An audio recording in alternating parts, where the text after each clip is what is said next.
In a short stretch of time from the mid-90s to the early 2000s, a relatively small group of people started playing around with this thing called the World Wide Web. They had the audacity to think they just might change the world. This project introduces you to the OG players from those hallowed days and lets them tell you what it was like and how you should have been there.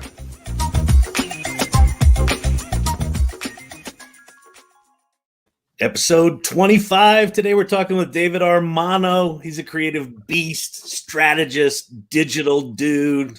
Ritesh. Hello. Happy Friday, Mr. Shannon, sir. How are you? Happy Friday to you. Happy Friday. How's Denver? Denver's good. It's a little overcast and windy today. I think we got a storm blowing in. Oh no! Yeah, we've gone from winter to summer in a week. You know, it's like 86 degrees today in New Jersey. I think it snowed last week here, so it's like it can't make up its mind yet. No, climate change isn't happening. I'm having fashion anxiety. I think I wore this on a show like 2 weeks ago. So. But, well. I did change it up. Usually I'm doing the orange thing, so I thought I'd do the white thing today. Yeah, very nice. Sort of change things up a bit. We've got an amazing guest today, I think. You know, we really do. It's gonna what an amazing, both a great human as well as, fun stuff that we did back in that day. So I'm looking forward to this one. Yeah, no, this is going to be a good one. Let's get the housekeeping out of the way. So if you want to see more of this stuff, go to youshoulda.com. We've got past episodes. You'll see upcoming guests, all that sort of stuff. So go there. You can leave comments if you're viewing here. We encourage heckling, so Ritesh will be monitoring the comments, and we can bring those up. And then, of course, please subscribe. Go to the YouTube channel. Ritesh and I know we look old, but we're influencers. Yeah, we've become official influencers. Come on, show us some love. It's a big deal. Subscribe. Speaking of big deals. David Armano. Oh wow, what an intro! Right, you're going to be as big as YouTube, buddy. Thanks for setting the bar really high. Appreciate it. It's always a good start. Yes, exactly. You know, we're going to do it. We've got to do it properly. You know, we've got to do proper intros for the guests. So there you are. Exactly. So legendary David Armano. How are you feeling, sir? How are things in Chicago? Well, as we discussed, I'm very. I'm feeling great. I went through my bout of COVID, which was had the pneumonia, and we were just discussing earlier that took a couple of months, but really like cleared up 100%. It's made me very empathetic to those who have lingering issues, because even in a few months, it was sort of like there'd be a day where I was like, I have no energy today, or have a coughing fit. So it's I'm very grateful to have a full recovery. And I feel for the people that are still grappling with it, because there's a lot of also a lot of neurological issues for some of these folks. So I'm very grateful that I got my health. It's the most important thing. You look great. It's great. You look great. Yeah, it's been ages. So this is really exciting. So generally what we like to do here is just kind of take the big dial. We had the big red button when we launched websites. We sort of turned back the Wayback Machine, and where we like to start is just tell us, like, what was the beginning like? How did you discover the internet? How did you get into it? What were you doing before? Just, did you have a big aha moment? So just sort of give us, what's your origin story for all this internet? Origin stories, I love it. And you're getting into Marvel territory. Excellent. My origin story, I would say, I think I have to go back to college days, and I went to Pratt in New York, which is a design school. Yeah, nice. And but even before I made that decision to attend there, at that and during those days, technology was in such its infancy that they had a program called computer graphics. Ooh. And the epiphany that I had was it started with Apple. I mean, just like the Mac Classic, and the fact that all of a sudden computing became so easy. And I remember thinking, like, the fact that Apple had pioneered the graphic user interface. Remember GUI? Mm-hmm. Yeah. And so I was like, well, somebody has to do all this stuff. Somebody has to actually think about the icons and how all these screens come up. And that is what got me motivated to take. I'd always been. I was like the class Picasso. So my background was sort of connected to art, and I was like, well, art and technology. Now that there could be a future in that. And so I did sort of a dual major at Pratt. I did computer graphics, but I also learned the yeah, it's a great school, and I learned visual communications from some of the best, and that's where everything started. And then I'd say the sort of the next iteration of that, even though I was working in desktop publishing, like using right the tools to actually do print. Ironically, at that point, that was my first job. Yep, mine too. My first job out of school, I'm going to really date myself here, was with Columbia House. Oh my goodness! So really? I was 11 records for a penny. Dude, you took a lot of my money, man. All the time. So Ritesh, when you were getting the alternative catalog, I was designing the alternative catalog. Wow! Oh, wow! Yep. Amazing. And then I would say the big epiphany that I had after that, I'd worked in broadcast for about a year, broadcast design, and then it was America Online. It was I got bit by the internet bug, and I was like, well, this is going to be big. And I also had an itch to try something other than New York, because I'd grown up in New York, and I remember thinking, like, do I want to be commuting my whole life? I couldn't envision myself living in New York City. And I started connecting with this guy who became the digital head of the Chicago Tribune. Huh. And that's what brought me to Chicago. I actually was one of the original sort of digital team at the Chicago Tribune as a digital designer. Wow. Amazing. So you go from New York to Chicago, and I guess the industry must have been sort of nascent in this whole online, hey, how do we get news to people? Was it part of that AOL thing that you sort of said, wow, this is going to be amazing for people to consume content in this way? Oh, yeah. I mean, just the dial-up and accessing forums, right? Yeah. Was like blew my mind away. And then just the content, just like on-demand content, as archaic as it was. I don't know. There was just something about the fact that you could be reading, or even, I think there was a little bit of video back then. The fact that you could do it on demand through your computer screen, and then it's interactive, that just like blew me away. And I was I've got to work in, I've got to figure this out and work. Yeah.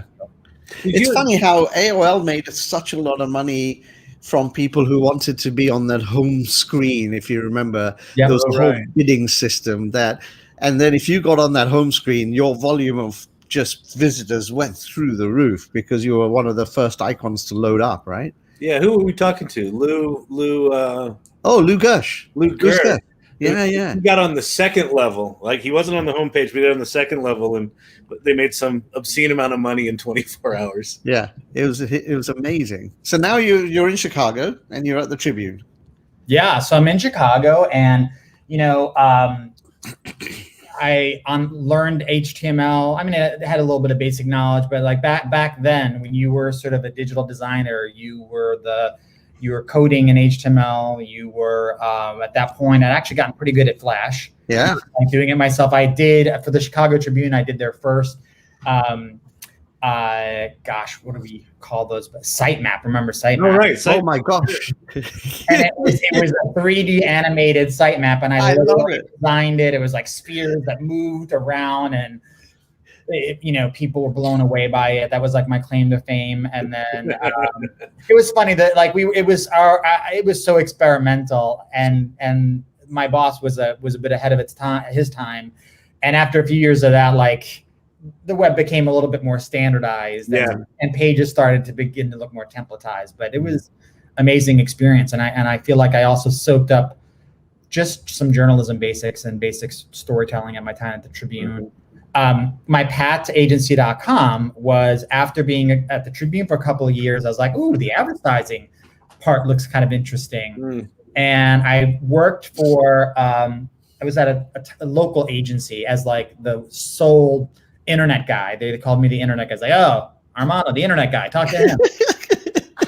Ritesh is still they call it now the digital guy, but he's the digital guy. Oh, go talk to Ritesh. He knows. There you go. I was the internet guy, and like we built a little team, and we were doing internet things, and I guess banner ads and websites and you name it. And then there was this woman who I think I hired her actually there. She was interviewing, and she went to agency.com, And it was like, there was a developer and myself. She's like, you guys have got to come interview there. It's amazing. And I interviewed with Sean Gallivan. I don't know if you remember Sean. Yeah.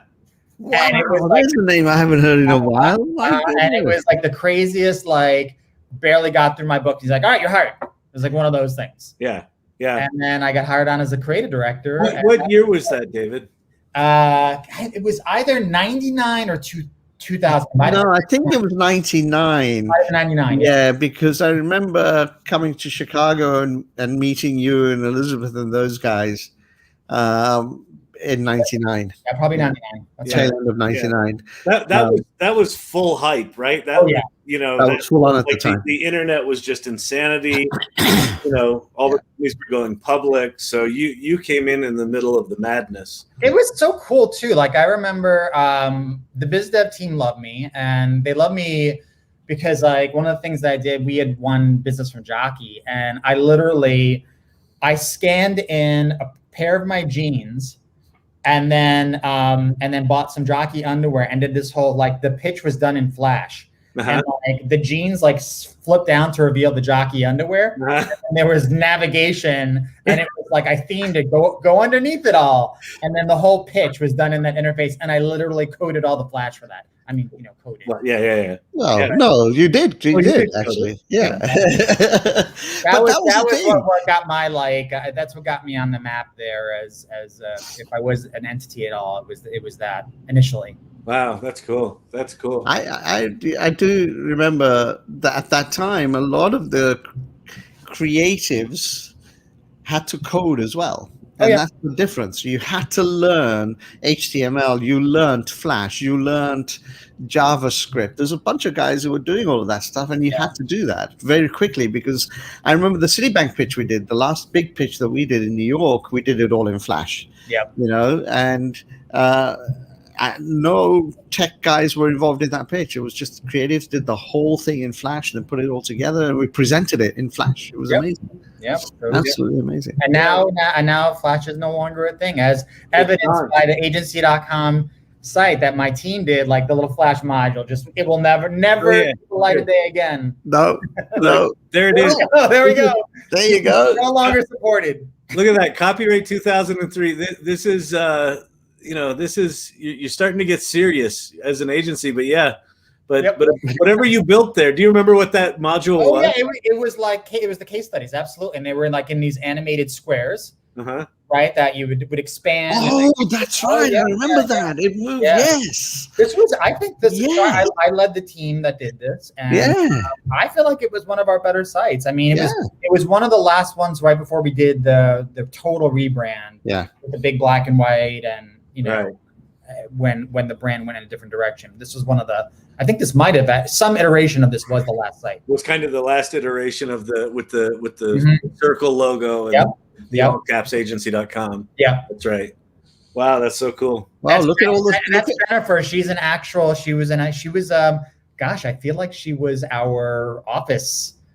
She like our office operations person. Jennifer. Really? Oh yeah. That was not a model. That was an actual person. No, that's cool. I like all the services you offer, Kyle. Look at that. Website design. Intranets and portals. Oh, we do intranets and portals. Yeah. I was gone at this point. 2003. I left in 2003. Yeah, that's right. You had gone. I wasn't even there. That was it. Yeah, that was my last year as well. So was it? Yeah. Oh, that's so funny. Amazing. Where did you find that? Wayback Machine? Yep. I knew I had an idea of the time frame, so it wasn't hard to find. But Wayback Machine. Yeah, I sent you your link to one of the sites that you redid as well. That was sort of the big one. That was free. That was the version when we came in and started working with Granger. Yeah. Oh. That was pre-agency.com, and they were. I mean, I was on that business, I think, almost the whole time I was at agency, and they were an awesome client. And that business kept me employed because we won. I remember winning it, and then Boston imploded. And I remember working on it and this is industrial supplies. Well, all this cool work is being done around the network, and I'm working on industrial supplies. But then I was looking around like later on, and I'm like, I'm still here. Boom, boom, boom. So it's not so bad. Yeah. Thank God for industrial supply, right? Yeah. I remember coming up to work on the pitch the CMS piece of this. Okay. And going to the meeting there and showing them what a content management system would do and what benefit it would have. And I remember your designs and the way you shifted everything around, because they were so much around the linear, what do you need? And you sort of came in with a journey of what are you looking for, as opposed to here's what we have to sell you. What do you need from us? Kind of thing. I wish I had a better mind for business, because if I did, I would have invested in that company's stock, because off the charts. Yeah. And but that is such a great case study of user experience. And one of the things, it's now, I think their business now is probably close to now 40% online. Last time I checked, it was like 30%. It's all through the website interface. And one of the coolest things that our team did was this quick order form where and it was just based on an observation of the customers who are like these building managers and maintenance guys. What they would do is they would look up the stuff in the book, and then they would just key it on the site. So we created this bulk order pad on the homepage that basically just like supercharged their ability to do that, and that became the most used, the most used feature. We're like, instead of fighting that behavior, let's go with that. Let's embrace it and put a tool there. Yeah, wow, that's huge. Wow, that's huge. I remember when we built the intranet. We spent 1.5 years building the intranet internal at agency.com, and people used it initially, and then they just stopped using it. And it wasn't until someone said, I'm tired of all these phone lists, for all the different offices. Can we just put phone numbers on the intranet? The minute we put phone numbers on the intranet, everyone started using it again. It was like the core thing they needed. I know your use case. Yeah. So what was it like working back then? Like, so when you joined the office, like, what was the culture? What was the vibe? Oh yeah. It was honestly in a lot of ways very stereotypical .com bubble. Like, we had scooters. I had a scooter. I think I put a hole in the wall. Like, I got the nickname from my team, Captain Chaos. I didn't hear that. One of my fellow creative directors, Fareed Talhami, he framed it. He put a frame around. I love it. Oh, that's awesome. It was so. We went skydiving as a group. We were all young, and at that time, I was probably one of the first to actually. I had my first kid, who's now 20. Yes, 20 years old. Wait, yes, he's 20 years old. Wow. Okay, so I had my kid probably. Amazing. He was born in 2000, right? So yeah. Yeah, mine were born in '99, so mine are 21. So yeah. Mm-hmm. So you were probably one of the few adults in the room. I was one of the few that had a kid there, while everybody else was sort of still running around their social lives. But I still participated a good amount, and one of my fond memories, or also not fond memories, it's the first and last time I ever went skydiving. Skydiving outing, and I remember this is the first and last time I will ever do this. Yeah, never again. I think skydiving is either I think that's what it does. If you're either oh, I'm doing this again, or you're yep, check that. Yeah. I've never done it, and I'm good. I'm complete. Yeah. There was a bunch of folks in the New York office who used to do it. It was a great team. Yeah. They love doing it. It was very much a work hard, play hard time. I remember working evenings and, lots of tinkering. And on Granger, we did a lot of on-site where you were just there was a desk for you there. And, we definitely had that. We were agency.com in name, but I think we were also very consultative in practice in a lot of ways. So it was a work hard, play hard culture. And we were absolutely building the interwebs back then. Yeah. Did you do anything on 3M? Were you part of the 3M team at all? I think 3M was out of Chicago too, right? It was. I didn't touch that business. I think maybe I might have gotten where my team had to help support something at one point, but I never got deep in that. But I did get pulled into some of the HP work. Do you remember when Carly Fiorina took the helm and they did the whole thing around the iPad partnership? Yeah. So we did that, and it was the silliest thing. They came up with wraps, vinyl wraps, and it was IDEO whose concept, super practical, wrap your iPads, you could print them out through HP printers, Yeah. Didn't see that. I don't remember that. Wow. We did the website. My team did it, and again, it was like we pushed the envelope on Flash. We had I had this guy that was an amazing both developer and motion designer, and he did things with like he took the cue from the Apple ads back at the time when it was those colors and the whipping around. Wires, and he replicated all that with this new look, and it was really cool. And they would take it so much for granted these days, right? You know, it's just like, that's interesting. You know, exactly. Animation, all of those things. But you really had to push the envelope. We did, in those days to make it work because the bandwidth wasn't there, or the computing power wasn't there as well. You know? Yeah. So quite interesting. What was it like? You know, being a creative director back then. Like by the time you came in, we had established. You know, we had information architects and we had, you know, site builders, and we had, you know, designers, and we had creative directors. Just talk about what was it like managing the creative teams or doing the creative process? Like what was your job like? It's a great question. The creative director really had to be equal parts team lead. So you had to speak multiple languages. I had to, and this is what I figured out that I was really good at. I could speak visual design, I could speak technology, enough of it, and I could speak user experience, right? And so that's essentially your core team, more or less. Yeah. And then you had to speak the client's business, and I got really good at that. And I think that's what I don't think that's all that different from creative directors today. Maybe you're part business mind, part creative. And I think for a lot of the work that we did, ironically, as much as I write now, and I actually have like evolved into someone who's very copy oriented, back then it was much more visual design and user experience design was sort of like the way that we were, the thing that we were harnessing for, you know, for business growth evolution. Yeah. Do you still work with creatives at all, or do you still do that, or have you sort of evolved? Yeah, it's so interesting because I think blessing and curse is, while I see the bigger picture, and the thing that I do as a strategist, which I think any strategist should be able to do, is like you simplify something to the point where the person who has to make decision go like, yep, I know what to do now. Yeah. And it's actionable. So I think that's what a strategist does. But because strategists also are creative people. That's the thing. They just tend to be a little more analytical, but they're creative in a different flavor.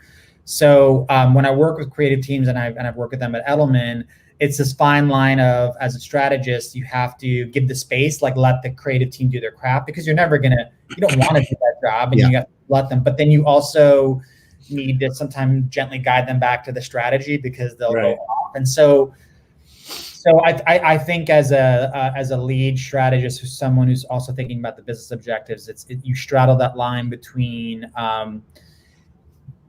empowering, but also trying to focus the creative team. Yeah. And sometimes you find yourself, the creative teams they'll let you know, they'll be like, hey, you're in our sandbox now, like get out. And you have to respect that. But I've also seen it too, like where you work with some really super collaborative teams, and they're like, yeah, they just take it and go with it. Yeah. Yeah, it really comes down to the team.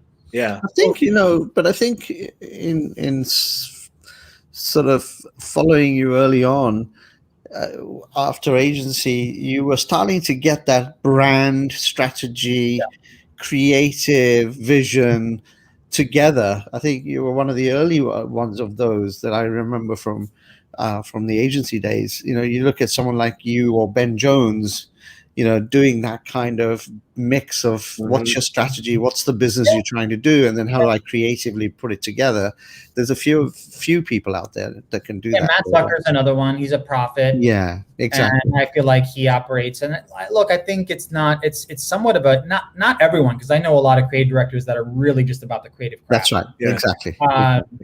But I think look, at least for me, I have taken on abilities as it's funny, an exercise that I've gone through, because I'm not working full time, and this is where it's a challenge too, is that most places hire pretty vertical. Yeah. And I have had to really think through, like, what is it? I have this broad skill set, but I've come to the realization, and I've even articulated it this way. It's like, look, at the end of the day, it is the things that I know are brand strategy, communications. I learned communications at Edelman. Okay. And that is definitely a specific thing, like corporate narratives, thinking about different audiences, like how do you speak to employees? And marketers don't know how to do that. Right. I've learned that. Yeah. But I am also digital at the core. So it's three things. Those are the three things that I tap into. Yeah. That's huge. So talk about what were some of the projects that you worked on that required that, or what were projects that you work on that you remember as significant? Like either you felt like, holy shit, we get to do this, or what were some of the things you worked on that you felt colored you or made a difference at agency.com? Yeah. It was interesting. Like one of the things, and it ended up not even being paying work. So Harley Davidson is famously known for getting free work, especially back then. Now might be a different story. The brand is struggling. I'm a rider. I ride a Harley, and I didn't have one back then, but I was so into the brand. And I led a team that did this amazing, spec work type of. It was essentially like totally done in Flash, like super slick, and like helped you narrow down your choices based on what you wanted out of your riding. It was a pitch. It was a flag. Yeah, Harley Davidson recommender. Yeah, and that was the cool thing that in a lot of ways put Chicago on the map. Stephen Thompson got to circulate that, and I feel like we got all this credibility because at that point, all the heavy lifting that we were doing on HP, all the heavy lifting that we were doing on Grainger, super of substance, super business building work. But we loved way behind the scenes. Yeah. Yeah, but it was behind the scenes. So we loved the six left, and we got excited around that. So I felt like that was something that I took a lot of pride in because your peers are like, oh, you did the Harley recommender. That thing was awesome. Oh, that's cool. That's cool. What else? We had a talented team. Huh? We had a talented team in Chicago. Yeah. Was Miller Brewing in Chicago, or was it San Francisco? I can't remember. That was San Francisco. San Francisco. Yeah, San Francisco did that. Yep. Because we did some crazy stuff with Miller Brewing as well. Yes, I agree. Yep. Yeah. That was SF. What were the what were some other things that you did that were big deals? How long were you at agency.com? Almost 6 years. Oh wow. Yeah. What were some of the other things that you did that were of substance? I mean, things, I don't know if of substance, but things that I remember. Of interest. Memorable. You remember that, Kyle, did we do the Don download? Were you there for that, or was that after you? Yeah, the Don download was right before I left. So I definitely contributed to a bunch of those and had fun with those. I remember putting those are those weekly emails he used to send, right? Every Friday or something. Some of the internal stuff. I did the actual Flash animation for one of our holiday cards. It was the bouncing ball. Oh, right. I remember that. That's right. I literally I storyboarded it and did the animation. Wow. That's amazing. I remember that now. Gosh, now you're bringing some memories back. The holiday cards were a big deal. That was one that I felt really good about because a very talented peer of mine, we were Stephen had created a little competition and had some people and so he had done this really elaborate storyboard that was sort of riffing off of Elf. Remember Elf with Will Ferrell? Yeah. And it just was so ambitious, and really in reality it was a bit of a borrowed interest. It wasn't sort of but it also, I remember at the time, I certainly wasn't super confident in my abilities, and I was like, oh, that's really cool. Why would they ever want to pick this thing? It's so basic and simple and whatever. And it got chosen, and when I look back, I'm like, oh, I know why it got chosen. It's kind of classic and was really elegant in a way and nice and had the right tone and also doable. Had to be able to do it, So that's cool. What about were there any nightmares? Any nightmare projects, nightmare clients? Anything come to mind where you're you had to navigate through some shit? Our Grainger client was very challenging. There was gnashing of teeth. I didn't mind it because it was a client who was from the East Coast in New Jersey, and like I could speak that language growing up on the East Coast. Yeah, exactly. You knew how to behave. Yeah. I'm like, okay, this is going to be fast, and you don't take things personally. And like, and the good news is what you see is what you get, and nothing's going to be like you're not going to get knifed in the back. It's going to happen. In front of you. You're going to see it coming. That's right. Exactly. Not the Midwest nice. No, it wasn't Midwest nice. And on a bit of a different topic. And I'm sure that everyone has their 9/11 story.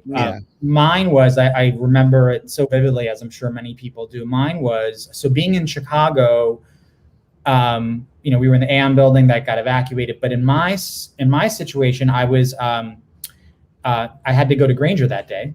And we had a big meeting, and I had the TV on. I saw what was going on, and it was unclear. It was like the mental picture was a small plane. Right. Had crashed because before the second one hit. Exactly. So I turned the TV, that was going on, and then actually I rode my motorcycle to Granger, so I was cut off from the news. And then we get into this room where we're going to do the presentation, and now both towers are on fire, and everybody's like, "What is going on?" Wow. But then here's where it's like, and this would never have happened today. Never. They turned off the screen, and we had the big presentation. I had a big part of it. So after all that's going on, I'm like, oh, now I have to go in presentation mode. Wow. And then we turn the screen back on once it's done because, right? And the towers were gone. Oh my God. So I'm like, we turn it on. I'm like, what are we watching here? What are we watching here? Like, what's going? Because the thing that was on the screen were the two towers on fire. Yeah. And then we, an hour presentation, whatever it was, turn the screen on, and I'm like, what are we looking at here? Yeah. Why are they not showing the towers? Oh my God, that's a trip. Whoa. Mind blowing. And then I had to ride my motorcycle back and like be focused on, on that while I'm mentally processing that the World Trade Center was gone. Wow, that's intense. Yeah. Yeah, because really certainly in New York, I remember my assistant said, turn on the TV. I'm like, what's going on? He goes, just turn on the TV. And I turned it on, and I kind of came out of it like 4 or 5 hours later, like you couldn't stop watching it. And then we sort of went into, holy shit, let's deal with the people, And they evacuated the Aeon Tower, which looks, ironically, I think it was the same architect. Looks like the World Trade, just like a looks like it. Oh, exactly yeah. Right. And exactly right. We had the fighters buzzing downtown Chicago. I didn't see that because I was in the suburbs, right, up at Granger. But yeah, it was an intense. I'll never forget that day. Yeah, it's. I think it's one of those for those who went through it. You'll never forget it, or you do not want to ever bring it up. It's one of those things. It's just a crazy day and a moment in history. It's madness. Yeah. Let me ask you a question on the culture, because again, one of the things I'm noticing as a trend, and David, you personify this a bit, is the curiosity piece. I think, the culture that was fostered was always be curious and always push the envelope. I see less and less of that these days, particularly in, I work in a very large agency, and we've lost that curiosity quotient. Do you think it was part of our culture, or do you think we just attracted people who were just naturally pushing the envelope, or both? What do you think? Because you're always doing that.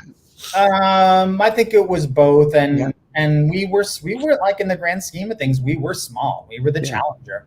Yeah.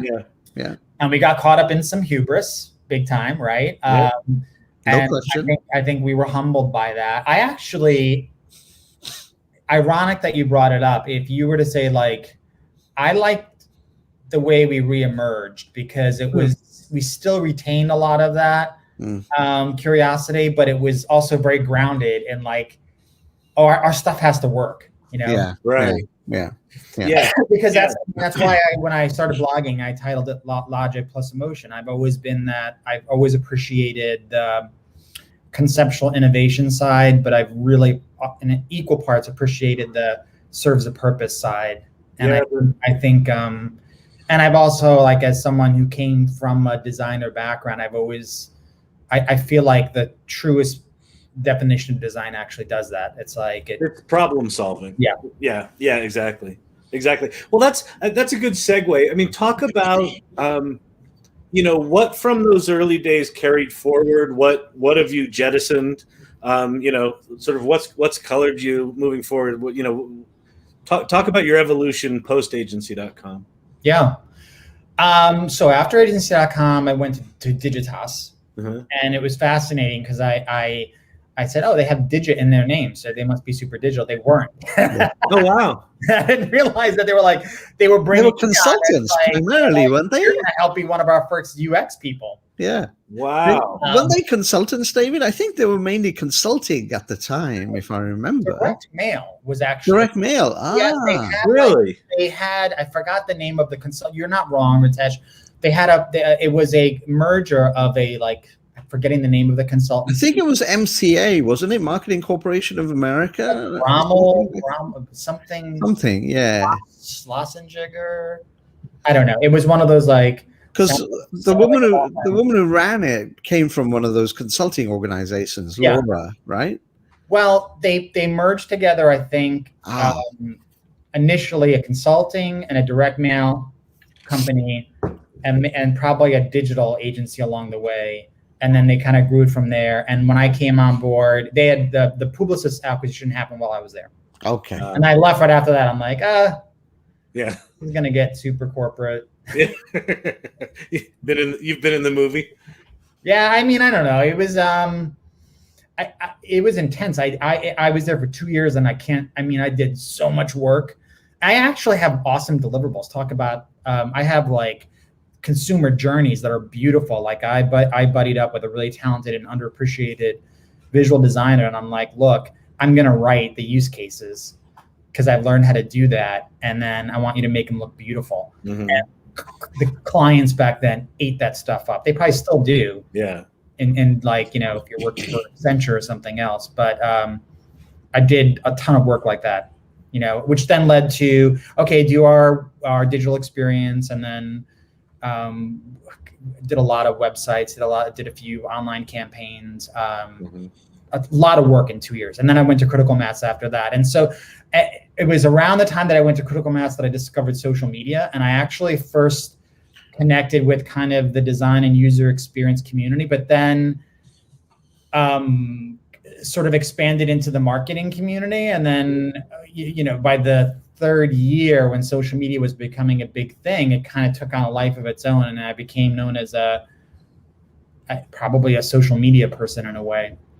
But I was professionally really evolving as a strategist. I would say I was evolving from a senior creative to a budding digital strategist, and then I went from a digital strategist to I think probably a brand strategist and leader who just digital was just a part of the picture. Yeah. What from those early digital days has carried on? Has there been a through line from your early days to today? Yeah, I would say definitely, as I mentioned before, that sort of relationship between maybe innovation and sort of pragmatism, it can push, but it really also needs to serve a business goal. I still think about audiences first. Mm-hmm. We used to call them users back then. Now, if a lot of what you're doing is content or engagement, you could think about them as audiences or communities. It really depends.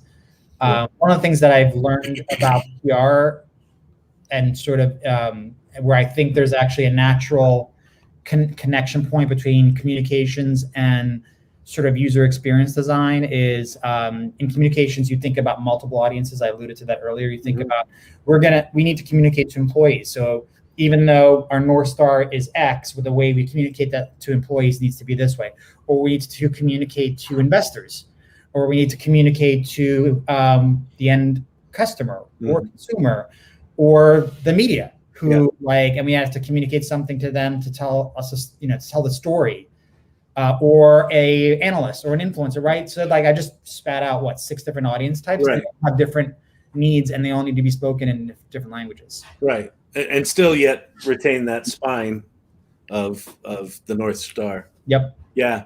Do you see a big difference from back then to now? What do you feel like? Anything's been lost? What's been lost from then to now? This is the fogey question. Well, I remember. Those days. Well, we're all fogies. In my day, uphill both exactly. In my day, we had to lick the road clean before we went to school. What has been lost? I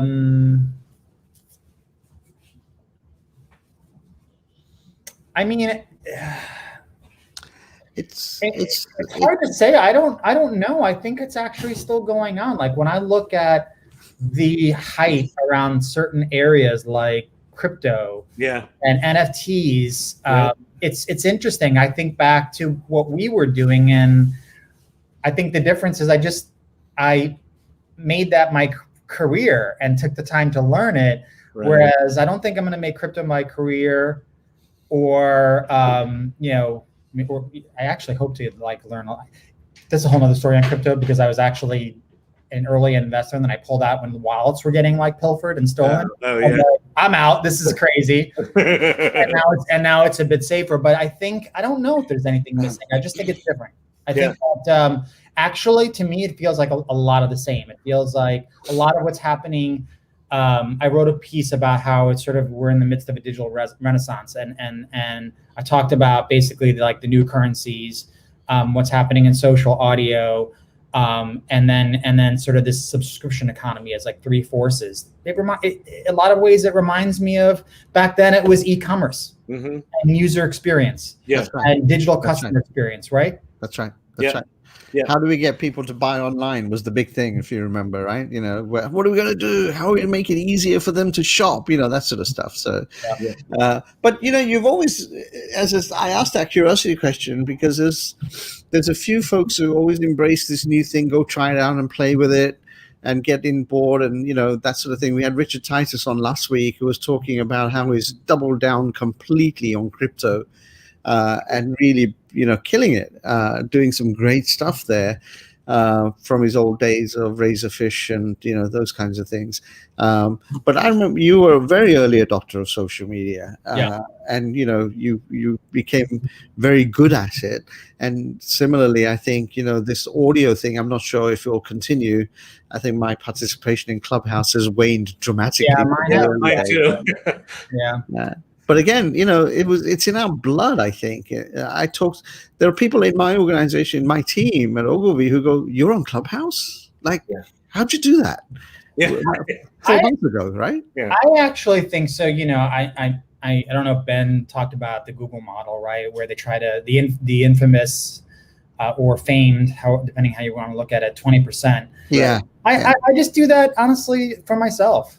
Yeah. Whether that's going to be the policy of a company or not, I try to retain a certain percentage to learn something, because the space is so dynamic, and I think whether it's in service of your company or in service of a client, I never want that to be my full-time job, but I like a portion of it. I try to keep a portion of it my job, because it, I think, will inform what where things are going next, and then you're ready for it. Yeah. So from those days, I mean, there's a point to the ramble I just did, because I find today people want to be more specialized. They don't want to explore some of the areas and go look at something or push the envelope over here. I'm a consultant, so I want to do this commerce thing. There's a young chap I'm mentoring at the moment whose day job is brand strategy within the Ogilvy Consulting organization, but he's really enamored by NFTs. So we have a check-in every week, and this morning it was like, "Oh, I've got this great new thing on NFTs," and trying to foster that is becoming even more difficult in today's corporate world is the thing that I'm worried about, where it's part of our DNA at agency.com. Go figure it out. Make it work. The corporate world, look, the corporate world, but also the entrepreneurial world, I think is largely a vertical world. Yeah. And that's okay, because you need that. I think though, the horizontal, you do need some key horizontal people to help bring things together. I mean, things, that's a key role that I play. And by the way, I have the depth, and it's not 6 areas. Like I said, like I talked, it's in 3 areas. Yeah. And so I just don't think, I think organizations, most organizations, with the exception of probably a lot of startups, they just want to minimize risk, right? So if you are being put in a job to do one thing and do it well, and they think that you're going to do that well because your pedigree shows that you'll do it well, then that reduces risk. And so really, like most organizations just operate in a state of, like, to go back to our HR discussion, it's really a state of keeping risk low. And so, you're able to make your profits and grow and do all those things without something blowing up your company. Yeah, that makes good sense. You mentioned before we started this that one of the things you're experiencing now is ageism. Talk about that. What have you seen out there? What's striking for you, as you've got all this experience, you've got all this brilliance, and yet you're hitting some of that wall? What's that been? Well, I mean, it's the one DEI thing that will never be conquered. Let's put it out there. And ironically, everybody hits it, right? It's whether you, regardless of your ethnicity, man, woman, like, you will reach a certain point where you'll experience, ageism. And then, and I think it's part of the business landscape, I think, especially of tech and marketing, for sure. These are youthful industries. It's not overt. I just think it always was, and it always is. And it doesn't mean it can't be overcome. Yeah. In many ways, I'm youthful and have a lot of mental pliability. And I think there's a lot of good that comes with both seasoned experience and that mental agility. But I think it takes an organization to appreciate that, and also, just like anything else that's DEI, like, cultivate a culture that is respectful of that. Just like anything else, it's a DEI issue at this point. Yeah, well, that's interesting. It always was. It's just that it's the one thing within DEI that I say this objectively, and to me, it just seems like the thing that will always be, probably. Yeah. The advertising PR industries are completely ageism oriented, no question about it, because the belief is the youngsters will bring in something new and exciting where the senior person may have not going to be able to do that. And I always counter with, but the senior person is going to get that job and be strategic and get it done in 2 hours, where the junior person is going to take a week to figure it out. They may come up with a massively big idea at the end of that week. Yeah. But, marrying the two together surely makes a lot more sense than discarding the older person because you think they're past it. I call advertising the young person's game. It absolutely is the young person's game. But to be fair to them, I mean, you're still pitching MySpace as a big idea. So. I am. Well, I think it's going to be big one day. Tom from MySpace. I just pitched AOL as a comeback. I mean, well, that's how I got into digital. So clearly, it's going back to AOL. I mean, well, it's funny. Like people that have AOL emails, like, for years it was, they still have them. It was laughable. I was sending an email to somebody the other day who had an AOL email. Full circle. If you get an AOL email, that's kind of old school bitching at this point. The day I went from AOL to Earthlink, I was like, I have arrived. Yes. Earthlink.net emails were huge, right? Yeah, I was like, Earthlink's my brand. And I was proud of it. And I don't even know what that happened. I actually emailed somebody the other day who's still got a Yahoo account. Those still float around. Right? They're still around. It's amazing. But I mean, look, I don't. To go back to I think it's going to be one of the things I'm actually hopeful about. I think the glimmer of hope with ageism is that, look, our counterparts of the opposite sex. I mean, women have definitely not been dealt a fair hand. Yes, in corporate, and they have a double whammy when it comes to both that and ageism as well. But not that it's a silver lining, but it's going to bring awareness to the issue, because they are rightfully so making it an issue, and it is an issue. And so I think at minimum, we are going to see it at least I don't know if we're going to see things change, but we'll at least seeing talked about out in the open, where it wasn't something that was talked about. Yeah. Well, I also think, I mean, we do live in a different era where a lot of these digital tools and technologies and educational resources, so much is there that if you do find yourself out, you may be forced to start a business, come up with a new skill, come up with a new way of doing something. So I think, you're starting to see some of that as with COVID, as people got knocked out of the workforce, reemerging in some sort of entrepreneurial vertical. So there's, if ever there was a time in history where, experiencing ageism, had a counter to it, I think we're in that, because the tools are remarkable right now. Yeah. And look, there's pros and cons. I mean, one thing about that is that, look, if you're, and I'm contracting right now, but then also, like, you have to pay for your own health insurance, and it's pretty darn expensive. Right. Yeah, those things you've got to worry. I worry about those things as well. As you get older, the cost of care for something gets bigger and bigger, because it's not a minor thing that you're going to do, right? We don't live in a country where if you want to have quality health insurance, it's yeah. I never thought about that, actually, David, but you're so right. Well, it became a reality the second I lost my awesome health benefits. Like, right. Yeah. I never thought about $2,000 a month if I want to continue that level of health. Right. Wow. Crazy. Absolute madness. I'm not afraid to put a number to it. And now it can be less if you want to have a less quality health care. But and then that's where you're at. And that's just that. That's not living or eating, right? I know, to put things in perspective, that amount, that's a mortgage for That's right. Exactly. For people.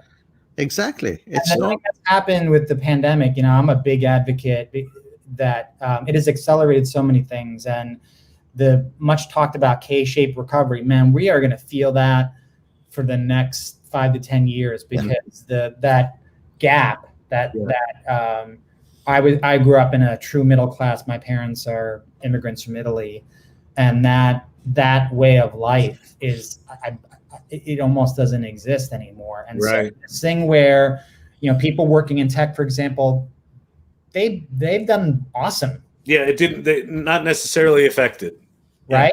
And yet someone running a small business, which is what my parents did, have really struggled and had to rely on government assistance. And so that's gonna play out, and I think so. It's not gonna be awesome in a lot of ways. Yeah, it has shown all of the cracks that exist in our society here in the US. Yeah, COVID certainly been amplified. Yeah, completely amplified, and it's opened up all of those cracks for people to visually see them now. Healthcare, the ability to have some sort of cushion if something goes wrong drastically, which is not your doing, right?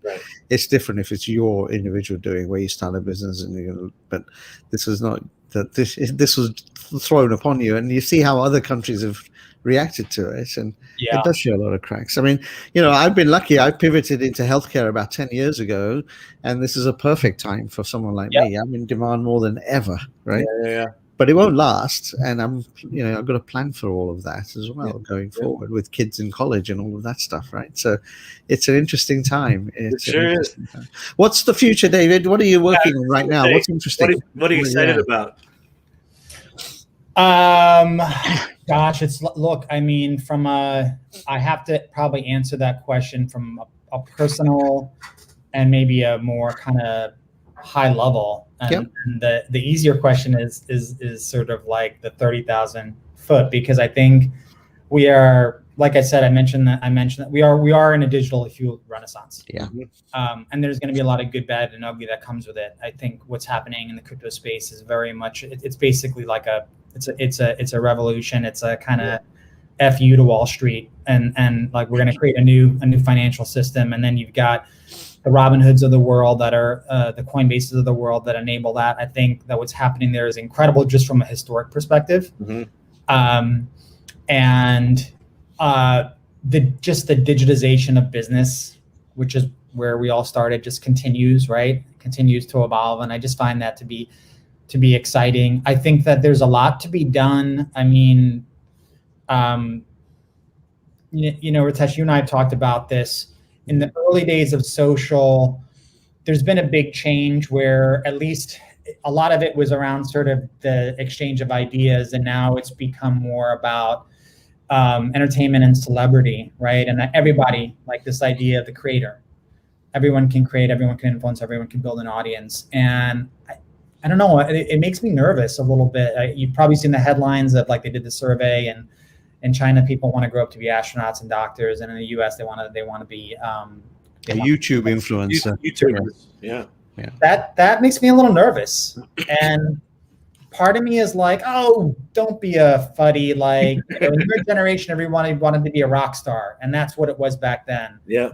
But you know what? Not everybody could be a rock star. So what it did was it forced you into light. But you can actually exist and maybe even like keep going as a very small tier creator. Yeah. And then that becomes your life. Yeah. Well, I mean, that's interesting because, one of the things that happened as we came up was, the distribution channels got fragmented. But one of the things that I think is happening for the current generation is the monetization piece has gotten fragmented where you can, start something, and if you gain an audience, you can monetize that because you've got multiple ways to monetize it in all these platforms. Jack Conte from Patreon did a really interesting post where he was talking about the renaissance of the creator of the content and the creators because they can monetize this. So as more of those platforms become available and just become prolific, then maybe it's not as scary. Maybe that is a viable. Well, that's kind of what I'm saying. It's viable, but I think there's a societal cost that we're willing to. That's it. There's the society. Look, it is just, and talking to most psychologists about, it's not inherently healthy to always have a camera on yourself. Yeah, that's right.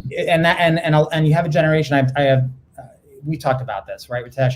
I have a 20-year-old and 18-year-old. I've encouraged them to and coach them around their consumption, around their mobile usage, and even if they're not the ones creating, if they're consuming and what they're consuming. My 20-year-old does not want to get a vaccine. Wow. And he gets most of his content from YouTube. Wow, interesting. And in contrast, my younger son looks at news sources from like everywhere and then evaluates them because he believes that that's how the only way he gets the truth, the truth. To get 20 different sources that come out, from 20 different biases, and I'm like, yep. That's going to be a good skill. Like that might be the skill of the future. Actually, is being able to suss information, and that's. But I do echo your sentiments, David. I think even with the work that we do in the industries we're in, I think things like the explosion of. Oh, you just went. I just muted yourself. You were just about to unmute. You can see that your mic. There we go. Okay.